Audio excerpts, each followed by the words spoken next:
मैं कहूँ कि ज़िले का सबसे बड़ा समाज सेवी, जिन्होंने पूरे ज़िले में चाहे पेयजल की समस्या हो, चाहे स्वास्थ्य संबंधी जो समस्या हो, जिनका बीड़ा उठाया है, ऐसे हमारे माननीय और सम्मानीय मधुसूदन मालानी जी। हमारे गांव के जो लोग हैं, हम बाबा से एक ही अरदास करते हैं, अब की बार मधुसूदन जी मालानी को भारतीय जनता पार्टी की सांसद की टिकट मिले और ये हमारे मंदिर प्रांगण में खड़े होकर कह रहे हैं कि मधुसूदन जी आपके खिलाफ एक पर्ची भी नहीं जाएगी। आप जिस प्रकार इस जिले में सेवा का जो काम कर रहे हैं, बहुत बड़ा सराहनीय है। इससे बड़ा कार्य कोई नहीं कर सकता। आप अच्छे व्यक्तित्व के धनी हो, और क्योंकि बाबा सूरदास जी की भी आप पर बड़ी कृपा हुई, भगवान की कृपा से मालानी जी यहाँ पर पहुँच गए, तो मेरे हिसाब से तो ये काम है पार 100 की 100। तो इसकी तो अलग और झलक सब अलग ही न्यारी है। तो मैं तो यही कहना चाहता हूँ कि आपकी टिकट पक्की होगी और आपकी जीत पक्की होगी।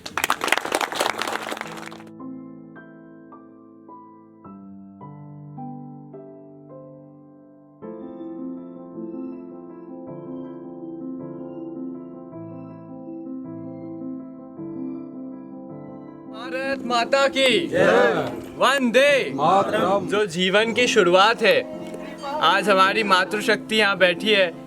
भाई, माता की कोख में जल के अंदर ही हमारी शुरुआत होती है, और जो इस जीवन यात्रा का अंत है, जब गंगा में अस्थियाँ प्रभावित होती है, तभी उसे अंत माना जाता है।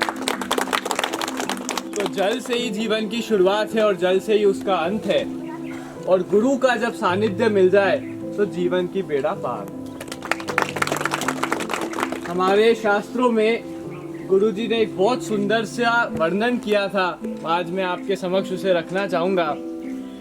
कहते हैं कि जो जल जिस प्रकार से होता है, एक साधक या एक जो गुरु का शिष्य होता है, उसे भी जल के समान शीतल निर्मल होना चाहिए।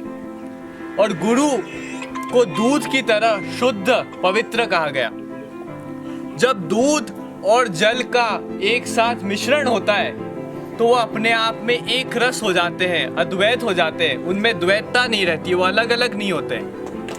गुरु उसे अपना लेते हैं। जब वो जल भी अच्छी संगत में आने के बाद दूध जैसा मिश्रित हो जाता है, तब संसार की ये जो मोह माया है, अग्नि के समान उसे जलाती है, और जल जो है वो गुरु से अलग होने लगता है।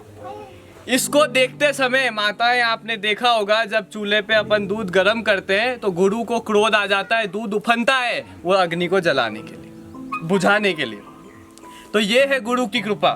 जब आप गुरु के सानिध्य में आ जाओ तो वो उसे समाप्त कर देते हैं, जो आपके मोह माया हो, जो ये सारे इस संसार के दुख है, बंधन है। तो ऐसा गुरु का आत्मीय भाव, उनकी संगत हमें मिले तो हमारे जीवन के सभी दुख दर्द दूर हो जाते हैं। इसीलिए आज सूरदास जी महाराज की इस पावन धरा पर जब हम एक जल मंदिर का निर्माण करते हैं, मानता हूँ जल तत्व जो है वो तो सब जगह समान रूप से होता है, एक नाले में भी है, लेकिन जब गंगा में जिस तरीके से वो सत सानिध्य में हो जाता है तो पवित्र हो जाता है, वैसे ही आज गुरु के चरणों में जब एक जल मंदिर का निर्माण होता है, ये चरणामृत बन जाता है।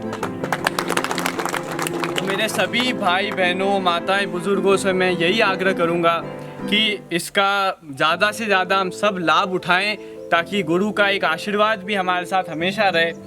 आखिरी में मैं सिर्फ एक ही पंक्ति कहना चाहूँगा हमारे गुरुवर के लिए, कि जिस प्रकार से कहते हैं हमारे शास्त्र कि मेरे गुरु की 2 भुजा और गोविंद के भुज 4, और 4 से 84 कटे और 2 उतारे पार। बहुत बहुत बाबा हनुमान की, पप्पू जी भगत की, राराला माता की, मालानी जी की, और सब देवी देवताओं की, और गौ माता की।